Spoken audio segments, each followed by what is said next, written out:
자, 우리 하나님 말씀은 사도행전 21장 37절부터 끝절까지 보겠습니다. 사도행전 21장 37절로 끝절입니다.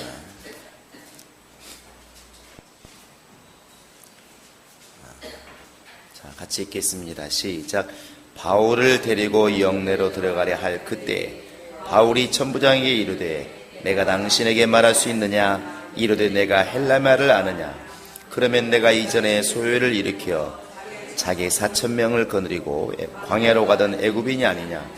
바울이 이르되 나는 유대인이라 소위 아닌 길르기야 다소시의 시민이니 청컨대 백성에게 말하기를 허락하라 하니 천부장이 허락하거늘 바울이 층대 위에 서서 백성에게 손짓하여 매우 종용히 한 후에 히브리 말로 말하니라.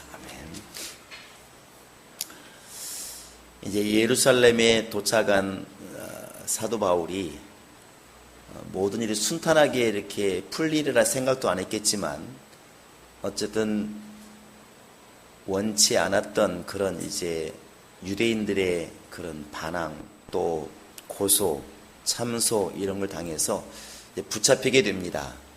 그러나 성전 안에서 이렇게 끌려 나와서 결국 소동이 일어나니까 그 천부장이 듣고 이게 뭔 소린가, 왜 이렇게 소란스럽냐 물어보니까 이제 그 바울의 이야기가 있게 되는 것이죠. 그래서 그 바울을 데리고 이제 영내로 들어가면서 오늘 같은 일들이 이제 벌어지게 됩니다.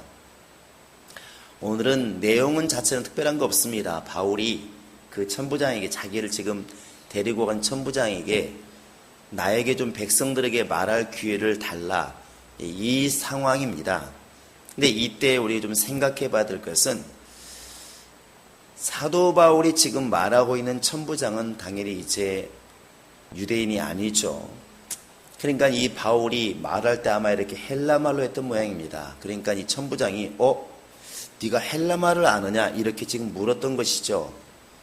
그런데 나중에 보시면 알겠지만 40절에 보시면 정작 바울이 유대인을 향해서 말하라고 할 때 마음껏 말하기를 시작할 때 쓴 말은 무슨 말이냐면 헬라 말이 아니고 무슨 말입니까?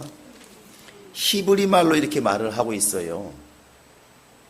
그러니까 이 사도 바울이 다른 사람보다 훨씬 더 방언을 많이 말한다 그러는데 영적인 방언도 물론 잘했겠지만 언어에도 상당히 능통한 자라는 걸 알 수 있습니다. 그러니까 우리는 이런 부분도 한번 이렇게 고민해 봐야 될 것 같습니다. 사도 바울이 이렇게 지금 천부장에게 나에게 백성들에게 좀 말할 기회를 달라, 왜 이런 일이 벌어졌는지 나도 해명하고 싶다 할 때에 천부장이 네가 헬라말을 아느냐? 그게 지금 이 천부장이 놀란 것이죠. 이 사람이 헬라말을 하는 거하고 또 정작 말을 하라고 했더니 헬라말로 말하는 것이 아니라 히브리 사람들에게 히브리 말로 지금 하고 있는 것이죠.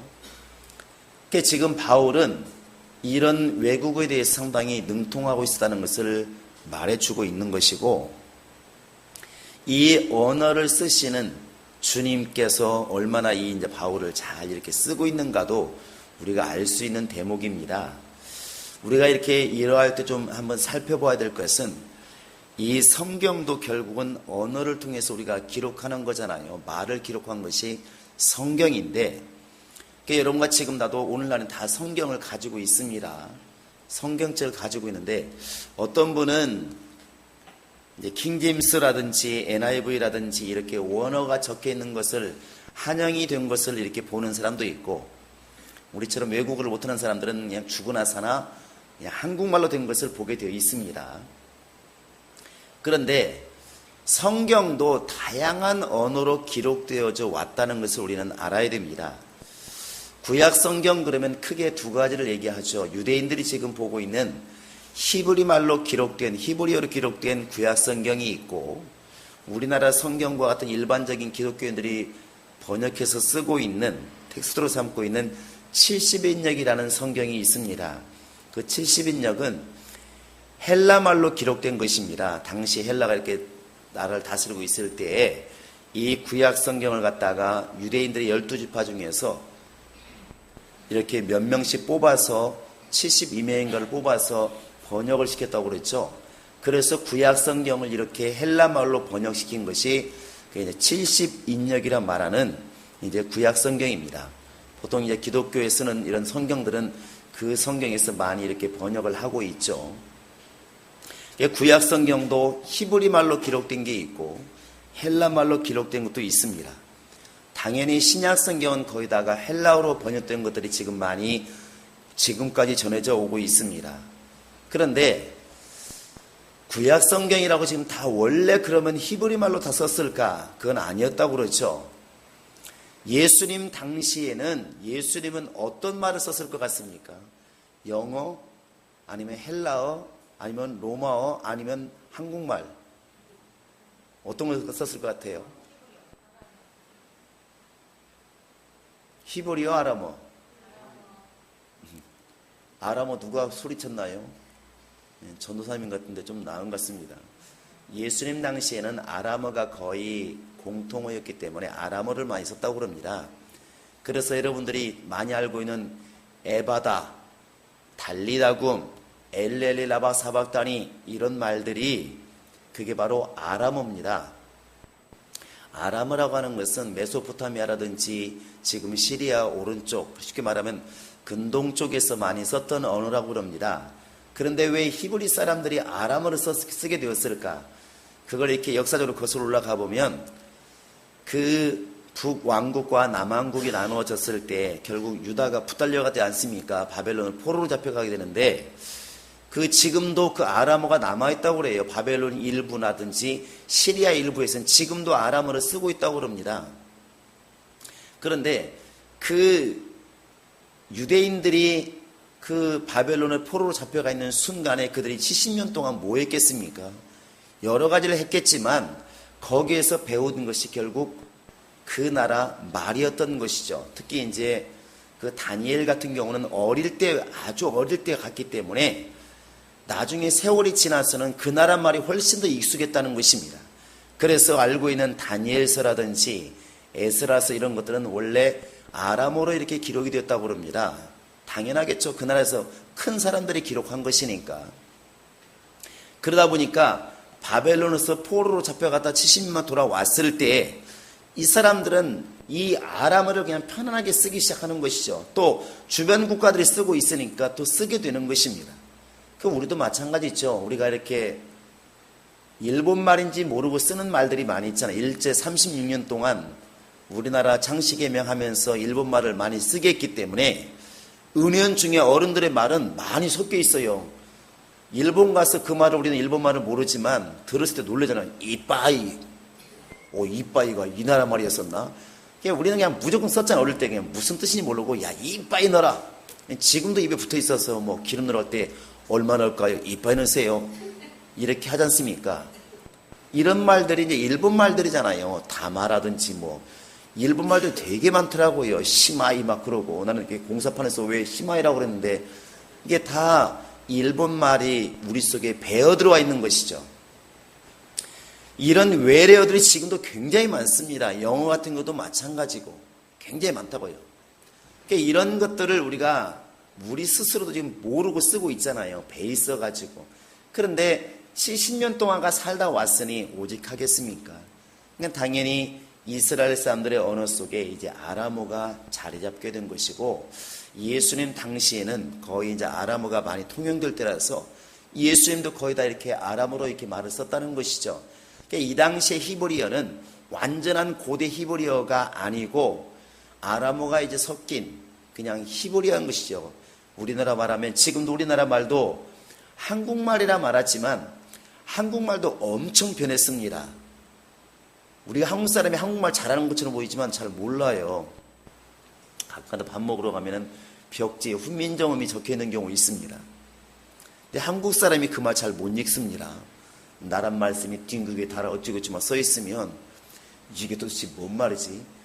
해석을 잘 못하잖아요. 그게 우리 말이거든요. 근데 이게 점점 변해서 이제 오늘날 우리 쓰는 말이 있는 것이고 우리 지금 쓰는 말들도 그 어르신들이 아마 500년 전에 사람이 와서 그러면 무슨 소리인지 모를 거라고요. 이렇게 언어라고 하는 것은 세월이 지나면서 변하기도 하고 그 사회가 변해가면서 언어가 바뀌기도 합니다. 근데 예수님 당시에는 어찌되었든 이 히브리 사람들에게는 아람어가 거의 공통어처럼 통용이 되고 있었고, 또 글로는 이런 헬라말을 많이 했다고 그러죠. 왜냐하면 그 전에 로마 시대 직전에는 헬라가 유행하고 있었기 때문에 문화라든지 언어 속에 헬라 문화가 이미 들어와 있는 것입니다. 그래서 이 헬라말을 쓰면 상당히 교양 있는 사람, 배운 사람, 이제 이런 인식이 있었다고 그럽니다. 지금도 그러잖아요. 지금도 사람이 이렇게 그냥 평범한 아줌마인 줄 알았는데 갑자기 외국어를 쓸 일이 있을 때 외국어를 유창히 쓰면 달라 보이잖아요. 오, 저런 부분이 있었어? 놀랐네. 이렇게 말하잖아요. 근데 그 당시에도 아마 예수님 당시에도 그랬던 모양입니다. 이렇게 누구나 쓰는 아람어를 쓰지만 거기에다 고대 히브리어를 알게 되고 또 헬라어를 알게 되고 그러면 사람이 참 배운 사람이다. 다른 사람이다. 이렇게 많이 왔다는 것이죠. 이때에도 만약에 바울이 헬라말을 하지 못했더라면 그래도 부탁은 했겠죠. 그러나 분명히 이 지금 이방인인 천부장이 볼 때에는 천부장이 놀라면 네가 헬라말을 아느냐 이렇게 물었을 때는 너 배운 사람 같다 이렇게 본다는 것이죠. 지금 천부장이 두 가지를 놀래서 묻고 있습니다. 하나는 네가 헬라어를 다 해? 이래서 놀랬고, 또 하나는 그러면 너 혹시 지금 이렇게 광야로 내려갔던 그 애굽인이 아니냐 이렇게 말하고 있는 이 두 가지를 놀라고 있습니다.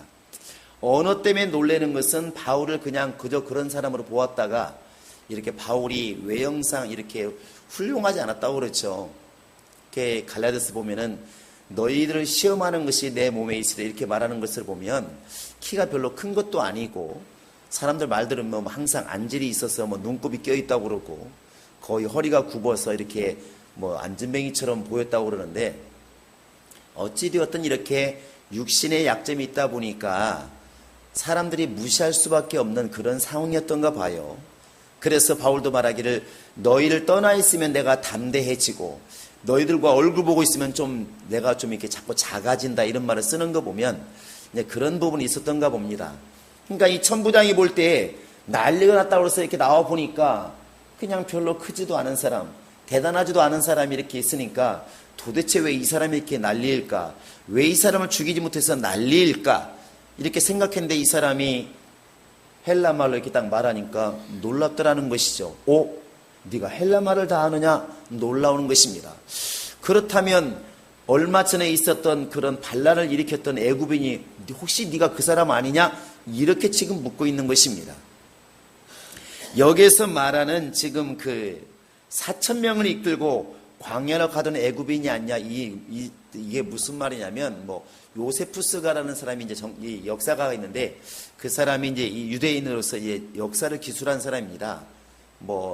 중국의 사기라든지 우리나라 김부식이라든지 이런 사람처럼 역사를 기록한 사람인데 그 요세푸스가 기록한 것을 보면 이 애굽인이라는 사람이 누구냐면 한 AD 54년 정도 예수님이 돌아가시고 한 20, 30년 뒤에 한 4, 5천 명 또 많게는 몇만 명이 되었다고 그랬죠. 그 사람들 끌고 와가지고 예루살렘에 와가지고 자칭 선지자라 말하면서 반란을 이렇게 꾀했다고 그래요. 그러면서 이 성이 무너질 것이다. 예루살렘 성이. 그리고 로마도 멸망할 것이다. 이런 예언을 하면서 아마 자기 세력을 이렇게 모아가면서 어떤 이제 반란을 꾀했던가 봅니다. 그런데 벨릭스라고 하는 사도행전에 나오는 벨릭스에게 들켜서 결국에는 많은 사람이 잡히고 죽게 되고 이 자객은 광야로 도망갔다고 그래요. 이 사건을 알고 있는 천부장은 그 자객을 이끌었던 그 애굽인이 혹시 이 사람이 아닌가? 그래서 예루살렘에 다시 소동이 일어난 것이 아닌가? 이렇게 사건을 결부했던 것이죠. 바울이 나는 그 사람이 아니다. 나는 그렇게 어디서 왔는지 누군지 모르는 그런 사람이 아니고 바로 나와 있는 것처럼 이렇게 적당히 적은 도시에서 산 사람이 아니라 길리기아 다소시에서 큰 시가 있는데 나는 그 다소 사람이다. 자기 신분을 이렇게 정확히 말을 하죠. 그러면서 이제 천부장에게 나에게 말할 기회를 달라. 그리고 이제 이스라엘 사람들에게 히브리 말로 자기 말을 시작하는 것입니다.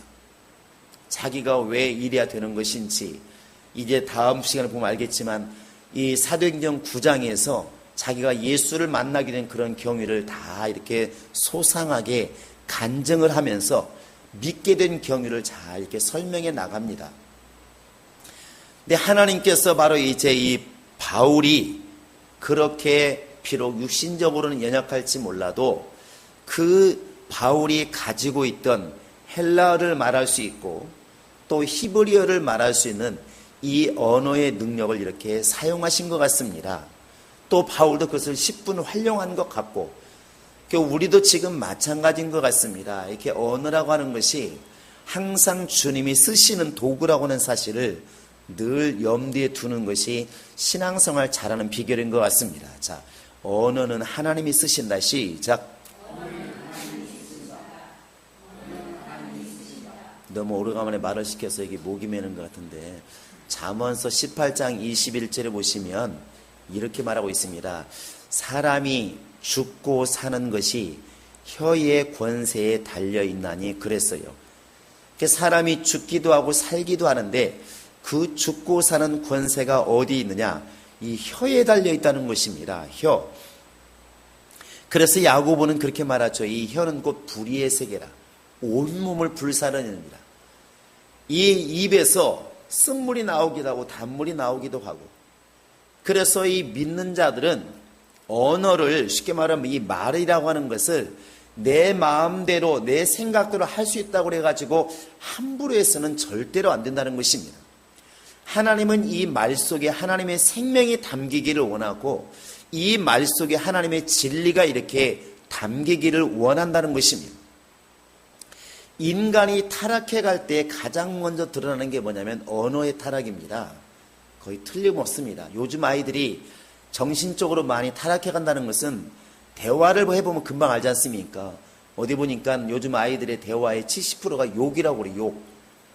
여러분 게임할 때 잘 보시면 애들이 거의 욕을 달고 살잖아요. 어른들은 섬찟한데 섬찟한 게 애들은 그냥 보통이라는 것이죠. 17 다음에 어찌어찌고 막 이게 그냥 입에 붙어 있어요. 그냥 무슨 말인지도 모르고 욕을 하는 것입니다. 그 다음에 강아지는 귀엽지만 개 누구느냐 욕이잖아요. 개 개.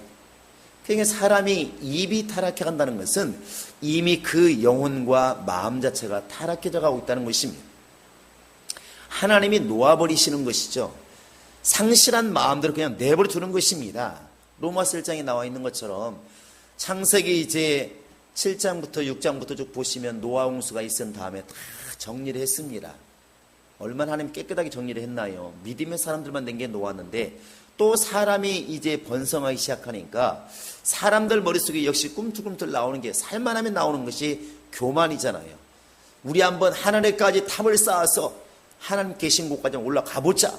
우리 스스로를 높여보자. 흩어짐을 면하자. 하나님을 대적해서 높아지니까 하나님께서 그때 쓰시는 도구가 뭐냐면 언어를 흩은 거였습니다. 말이 안 통하게 만드신 거죠. 말이 안 통하는 것. 이게 가장 무서운 징벌입니다. 그건 교회도 마찬가지고 가정도 마찬가지고 교회 안에서 조직도 마찬가지인 것 같아요. 말이 통하는 게 딱 끝나는 순간 나오는 것은 다툼과 멸망밖에 없습니다. 지금 북한과 남한도 가장 문제가 뭐냐면 대화가 안 되는 거예요. 대화가 안 되기 시작하면 이미 끝난 겁니다. 끝나는 거예요. 하나님께서 손을 놓아버리면 그 영혼이 타락해가는 순간이 뭐냐면 언어의 타락입니다. 거의 틀림없습니다. 그래서 욥의 부인도 마지막 욥에게 잘 먹고 잘 살으세요. 나는 갑니다. 빠이빠이 이렇게 하고 가는 게 아니라 뭐라고 말을 했나요? 말로 하기도 겁나잖아요. 네 하나님 저주하고 죽으라. 어떻게 그렇게까지 말하고 갈 수 있느냐고. 근데 그것이 바로 타락했다는 것이죠. 바로 우리 인간이 타락해가는 것을 안 보이는 것처럼 보이지만 겉으로 교양에서 안 들을지 몰라도 언어를 통해서 그것이 보이는 것입니다. 예수님이 이렇게 말씀하시잖아요. 사람의 속에 있는 것이 말로서 드러나느니라. 그래서 그 말을 보면 그 신앙이 이렇게 보일 수 있다는 것입니다. 끊임없이 마음속에 하나님을 그리워하고 하나님의 말씀을 사모하고 신앙을 사모하는 사람은 입에서 나오는 말이 계속 그렇게 나온다는 것이죠. 모든 좋은 일이 있으면 하나님께 감사하다. 야, 우리 하나님 너무 좋으신 분이시다. 조금 잘못하면 우리 하나님께 내가 죄송하다. 하나님께 미안하다. 내가 하나님께 이러면 안 되는데. 끊임없이 그 용어 언어 속에 하나님이 담겨 있어요. 그런데 굉장히 충만해 보이는 것처럼 보여도 속에 지금 진실한 믿음이 없는 사람들은 예배할 때만 믿음의 언어를 쓰지 예배를 딱 떠나가면 절대로 믿음의 언어를 사용하지 않습니다. 못하는 것이 언뜻 보면은 그것이 그 속을 지금 드러내고 있는 것입니다. 그래서 우리가 언어를 항상 조심하라는 것이죠. 다른 사람 말을 들을 때도 물론 조심해야 되겠지만 우리가 지금 나를 통해서 언어는 다른 사람이 전달되는 것인데 내가 지금 내 입을 통해서 나가는 말 중에 정말로 믿음을 실어서 생명을 실어서 나가는 말이 얼마나 되느냐 하는 것이죠. 주님은 주님의 이름으로 주님의 영광이 담기고 생명이 담기고 진리가 담긴 그 말에만 관심이 있다는 것입니다. 언어는 우리 인간이 쓰고 있는 것이지만 하나님도 이 언어를 쓰시는 겁니다. 그런 생각을 좀 많이 했습니다. 이렇게 러시아 가보니까 이미 우리나라에서 이 블라디보스토크로 많이 갔다가 스탈린이 저쪽으로 다 옮기는 바람에 지금 우즈베키스탄이라든지 타지키스탄으로 이렇게 강제 이주된 한인들이 있습니다. 그 가니까 고려인이라고 그러잖아요. 고려인. 지금 뭐 손자, 정손자까지 갔는데 그 사람들이 한국말을 합니다. 한국말을 해요. 또 중국에 가보면 조선족이라 말하는 사람들이 또 한국말을 해요. 중국말도 하고. 이런 생각을 해봤습니다. 한국이 이렇게 사실은 세계 어떤 나라보다도 복음화가 많이 되어 있는데 하나님께서는 이 복음이 증거될 수 있도록 전 세계 증거될 수 있도록 길을 좀 많이 닦아 놓으셨구나. 한 사람 한 사람 보면 참 힘들고 고생스러웠겠지만 그들이 있으므로 러시아라든지 중국이라든지 복음이 증거될 수 있는 길이 많이 열려 있는 것입니다. 그렇지 않으면 이 언어가 안 통해가지고 복음이 전달될 길이 별로 없습니다. 제대로 안 돼요. 가끔가다 우리가 외국에서 굉장히 유명하시다 하는 분들이 오기는 오지만 이렇게 설교를 들어보면 깊은 내용에 별로 못 들어가잖아요. 왜 그럴까요? 말하는 사람이나 해석하는 사람이 한계가 있다는 것입니다. 그래서 원래 이번에도 지난주 보니까 이렇게 한강 씨가 이제 제목이 뭐죠? 이 채식주의자인가요? 이 책을 가지고 지금 세계 3대 문학상 중에 하나를 받았잖아요. 엄청나게 이제 자랑을 하고 있는데 이제 그것도 그 한강 씨가 인터뷰를 그렇게 하더만요. 좋은 번역자와 좋은 편집자를 만나서 이렇게 된 것 같다.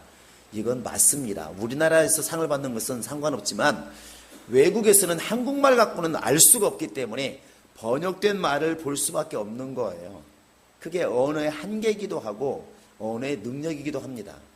그래서 그 사람들은 번역된 것을 가지고 보기 때문에 시 같은 경우가 제대로 번역이 안 된다고 그러죠. 왜냐하면 시는 그 단어가 담고 있는 감각이 매우 중요한데 이걸 표현하기가 굉장히 어렵다는 것이죠. 우리끼리는 이게 통하잖아. 이런 게 있잖아요. 야, 하늘이 이렇게 푸르딩딩하냐. 시에서는 그렇게 말할 수 있어요. 자기 가슴을 노래하면서 오늘따라 푸른 하늘이 푸르딩딩하게 보인다.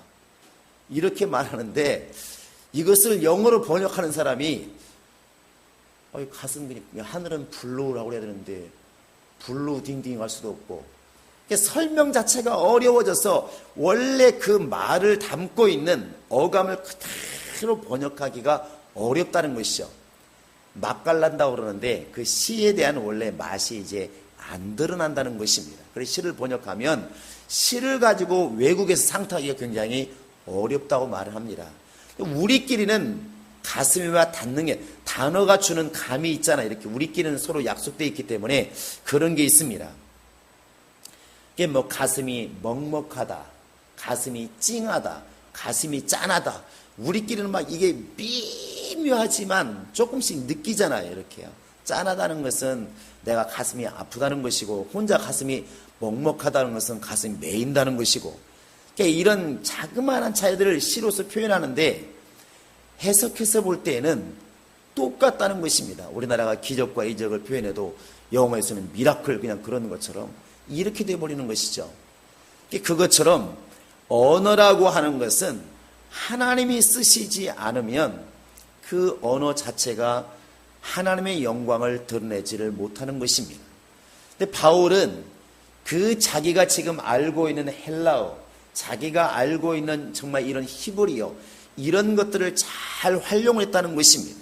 그래서 편지를 쓸 때에도 고린도에 쓸 때 헬라어를 통해서 확실히 써서 그들이 알아듣게 만들고, 또 자기 동족들에게 말할 때에는 히브리 말로 제대로 말을 표현을 하고, 이만큼 글을 하나님이 쓰시기가 이렇게 편했다는 것입니다.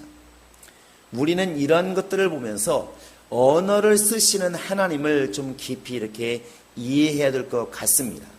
성경에는 네 말로 얽혔으면, 네 말로 풀렸으면 하는 말들이 많이 나와 있습니다. 사람이 생각할 때는 야, 이 말이 뭘 그렇게 대단하다고 할 수 있겠지만, 하나님은 우리 입에서 나오는 이 말을 굉장히 유심히 들으신다는 사실입니다. 그래서 민수기 14장에 보면은 이스라엘 백성들이 이렇게 12명이 정탐하고 왔을 때 여호수아와 갈렙은 가자, 하나님이 우리와 함께 하시면 저들은 우리의 밥이다, 이렇게 말하고, 나머지 10명은 이제 우리는 죽었다, 이제 하나님께서 보니까 우리를 교심히 여기셔서 애굽에서 죽을 것을 갖다 불러내가지고 이 광야에서 죽게 하시려고 우리를 불러냈다, 이제 막 원망합니다. 한쪽에서는 이러지 말고 지금이라도 장관을 세워서 애굽으로 돌아가자고 웁니다. 밤새 통곡하고 울 때에 하나님이 이렇게 말씀하시잖아요. 내가 내 귀에 들린 대로 내가 시행하마. 너희가 지금 후회하고 광야에 나온 것을 후회하고 나 믿고 따라온 것을 후회하고 다시 애굽으로 돌아가자고 지금 말하고 있으니까, 광야에서 죽었다고 말하니까 내 귀에 들린 그대로 너희가 될 것이다. 결국 그 사람들은 광야에서 결국 다 죽게 됩니다. 하나님이 죽이신 것이 아니라 먼저 시작을 잘 보시면 그 입에서 우리는 죽었다고 지금 말을 하고 있다는 것이죠. 이제 우리는 죽었다. 하나님이 말씀하신 말씀이 내 귀에 들린 대로 내가 시행하마. 여호수아와 갈렙처럼 어차피 죽을 것이라도 하나님이 함께 하시면 살지 않겠느냐. 하나님이 우리를 이끌어냈으니 하나님이 살게 하지 않겠느냐. 어떻게 살겠냐 나는 모른다. 그러나 전능하신 하나님이라면 가능하지 않겠느냐. 이렇게 믿음으로 고백했으면 얼마나 좋았을까. 그 말 때문에 살고 죽는다는 것입니다. 사마리아 성이 너무나 굶주려서 완전히 이렇게 포위되어서 굶주렸을 때, 오늘은 내 아들을 삶아먹고 내일은 네 아들을 삶아먹고 이렇게 다급한 처지가 되었을 때 하나님이 엘리사를 통해 말씀하시지 않습니까? 내일 이맘때에 풍성한 양식이 있어서 한 대야에 아주 지금으로 하면 1원 10원밖에 안 가는 풍성하게 양식을 먹을 수가 있으리라. 이렇게 하나님 사람이 말을 하면 그것이 믿어지지 않을지라도 그렇게 되었으면 참 좋겠다, 이랬으면 얼마나 좋을까. 그런데 그 장관 하나가 뭐라 말합니까? 하나님이 하늘에 창을 내신들 그런 일이 있겠느냐. 지금 오늘도 이렇게 굶어 죽고 있는데, 수십 명이 굶어 죽고 있는데 내일 하나님이 창을 내신들 그게 가능하겠느냐. 하나님 말씀하시기를 다른 사람은 다 먹고 살지라도 너만큼은 내일 그걸 보지도 못하고 죽으리라. 결국 그 장관이 그 다음날 사람들이 막 쏟아져 나가는 그 문턱에서 그걸 쳐다보다가 넘어서 깔려 죽었다고 성경은 말하고 있습니다. 그 말 때문에 죽고 사는 일이 벌어진다는 것입니다. 그래서 언어가 매우 중요한 것입니다. 이렇게 들어보면 교회 안에서도 얼마나 부정적인 사람이 많은지 몰라요. 언어가 부정적이라는 것입니다. 자기 머리가 안 되면 무조건 안 된다고 말을 하고, 자기 생각대로 안 되면 무조건 안 된다고 말하는 사람들이 많습니다. 그런데 굉장히 믿음이 좋은 것처럼 생각을 하고 있다는 것이죠.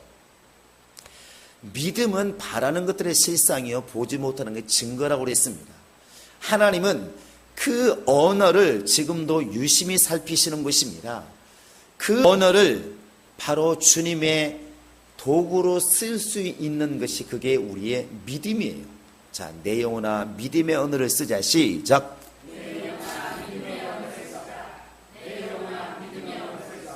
할 수 없다는 게 아닙니다. 야고보가 말하는 것은 우리가 저주를 할 수 없다는 게 아니에요. 하지 말라는 것입니다.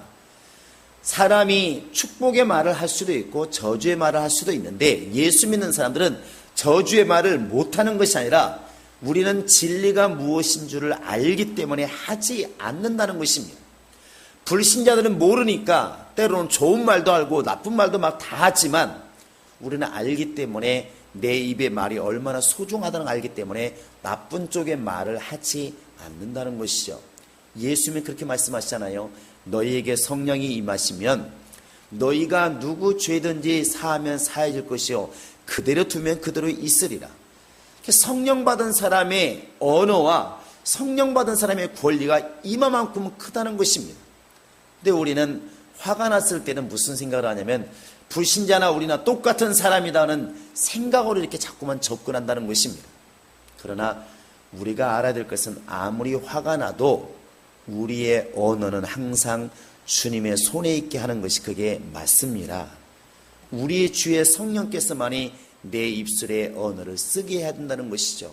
하나님께서는 이 말을 통하여 복음이 전달되게 하시고, 이 말을 통하여 사람을 살리게 하시고, 이 말을 통하여서 하나님의 영광을 이렇게 드러내게 하시는데, 우리가 만약에 그런 입술을 가지고 역시 또 원수의 말을 우리가 전달하고 있다면, 원수의 말을 쓰고 있다면 이것 또한 보통 일이 아니지 않겠습니까? 그래서 여러분 항상 조심하라는 것입니다. 내 입술의 언어가 주님이 쓰시는 것이라는 것을 늘 이렇게 염두에 두시기 바랍니다. 어찌 보면 하나님이 쓰시는 많은 도구들 중에 가장 으뜸이라 말할 수 있는 것이 언어일 수 있습니다. 복음도 결국 언어를 통해서 전달되는 것이고, 여러분과 지금 내가 보고 있는 이 모든 글들도 결국 언어를 통해서 이렇게 전달되는 거 아니겠습니까? 그래서 우리가 오늘 또 내일 또 모레도 우리 입술의 언어를 항상 조심하고, 하나님이 쓰시는 언어가 될 수 있도록, 하나님의 말씀이 담기는 언어가 될 수 있도록, 생명이 담기는 언어가 될 수 있도록, 성령이 역사하시는 그런 언어가 될 수 있도록 여러분 이렇게 항상 조심하라는 것입니다. 욥기서는 그렇게 말하고 있습니다. 네가 넘어졌거든 이제는 일어설 것이라고 이렇게 말하라는 것이죠. 주님이 도우실 것이라고 말하라는 것입니다. 우리 행복한 교회는 교인들의 입술이 좀 행복한 뉴스로만 좀 전달되어지는 그런 입이 되었으면 참 좋겠습니다. 방송에 보니까 황금입이라는 게 있더만요. 오랫동안 사회를 잘 보면 그런 상을 주나 봐요. 어나운서들에게. 그런데 우리는 그렇게 생각을 합니다. 믿음 안에서 정말로 행복 뉴스를 전하는 좀 입이, 그게 복음의 입이 아닌가. 우리 입을 보시면서 황금입이 되자. 시작. 입을 대라고 그랬어요. 대라고 그랬어요. 황금입이 되자. 성경에 보면은 하나님께서 불을 내 입이 되시니 내 입이 화해도 이렇게 나와 있지 않습니까? 바뀌라는 것이죠. 우리는 주의 생명을 전달할 수도 있고, 또 사람들의 못된 거, 잘못된 거, 세상 일을 전파할 수도 있습니다. 그러나 바울이 이렇게 헬라어를 잘하고 또 히브리어를 잘하고 다른 사람보다 많이 배워서 유능한 말들을 많이 하고, 지금 보아도 성경에 보면 알겠지만 참 굉장히 많이 배운 사람이지 않습니까? 얼마나 로마서 같은 경우에 조직적으로 잘 설명을 하고, 히브리어 같은 경우는 얼마나 구약을 잘 인용하고, 대단한 실력입니다. 그런데 그 대단한 실력으로 남을 정죄하고 남을 죽인 데 쓰지 않고 예수를 전하고 예수의 말씀을 전하고 예수의 생명을 전하는 것으로 그의 언어의 능력을 사용했다는 것입니다. 여러분과 지금 나도 마찬가지라 생각합니다. 똑같은 트럭도 똥을 퍼서 전달하면 똥차가 되는 것이고, 그 차에 이제 좋은 것을 실어나려면 좋은 차가 되지 않겠습니까? 우리 언어는 그렇다는 것입니다. 여러분, 이제부터 화가 나서 속이 상해서 세상 사람 다 그러니까 이런 핑계를 가지고 내 말이 좋은 말 나쁜 말 다 나오게 하지 마시고, 내 언어는 주님이 쓰시는 언어이다, 내 입은 주님이 쓰시는 입이다 생각하시고 항상 좋은 소식을 전하고 기쁜 소식을 전하고 하나님의 이름을 높이고 그의 이름을 찬양하는 그런 입술, 그런 언어가 될 수 있기를 주의 이름으로 축원합니다. 할렐루야. 자, 내 입의 말로 주님을 찬양하자. 시작. 내 입의 말로 주님을 찬양하자. 내 입의 말로 주님을 찬양하자. 여러분 이 시간 기도하시기 바랍니다. 기도할 때 하나님, 이렇게 바울은 그런 많은 왜곡을 한다는 것이 개인의 자랑이 아니라 자기의 장사나 자기의 정말 실속을 차리는 것이 아니라 이 정말 헬라어를 통하여서, 히브리어를 통하여서, 아람어를 통하여서 주의 복음을 마음껏 전했는데, 나 또한 그렇게 이렇게 마음껏 말할 수 있는 입을 가지고 예수를 전하게 도와주시고, 앞으로 사는 날 동안에 내 입술은, 내 언어는 절대로 저주의 말을 내지 않게 도와주시고, 정말 시기하는 말, 질투하는 말이 적당하지 않다 했으니 이런 걸 다 내버리게 도와주시고, 이제부터 하나님만을 찬양하며 주님만을 높이며 예수만을 전하고 생명만을 전하고 은혜만을 전하는 나의 입술이 되게 하소서, 나의 언어가 되게 하소서. 다 같이 우리 기도하시겠습니다. 지금은 우리 주 예수 그리스도의 은혜와 예수를 보내서 우리를 구원하신 그 크신 하나님의 사랑과 성령의 내주하시며 교통하시며 충만케 하심이 이제는 오직 우리 입술의 열매를 원하시는 주 앞에 정말 긍정적인 말, 믿음의 말, 소망의 말, 하나님을 경외하는 말, 정말 생명의 말만을 하기로 결정하는 모든 심령들 머리 위에 지금으로부터 영원토록 함께 있을지어다. 아멘.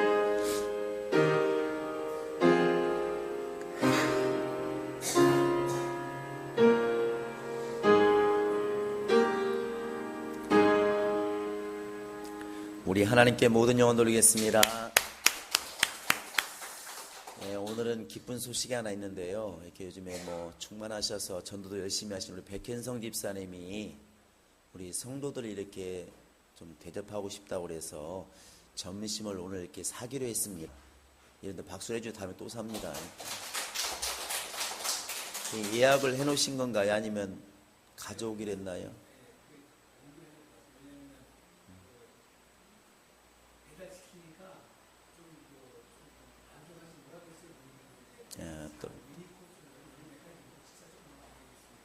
그래요?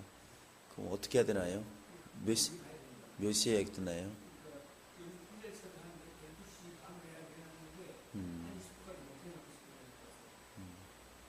그러면 어떻게 갔다 와서 기도하실래요? 기도하고 가실래요? 그래요. 그러면 기도를 그러면 한 30분만 기도하겠습니다. 30분만 기도하고 식사를 하도록 하겠습니다. 같이 우리 예수 이름으로 믿고 기도하실 때 정말 우리 주변에 있는 영혼들로 좀 기도 많이 해주시기 바랍니다. 가까이 있는 우리의 가족들, 또 우리 친구들, 또 나와 생활에 연관 있는 사람들, 사실은 그들 다 구원을 받아야 될 사람들이기 때문에 하나님이 그들에게 마음을 열어주시고 나를 사용하셔서 그들을 구원시켜달라고 여러분 기도하시고, 또 기도할 때 생각나는 사람은 주님이 기도하라고 생각나게 하시는 거니까 기도하시는 분들의 영혼을 놓고 한번 간절히 정말 기도하겠습니다. 예수 이름으로 믿고 기도하겠습니다. 예수여, 예수여, 예수여. 우리 아버지 하나님 함께 하시기 인도하여 주시옵소서.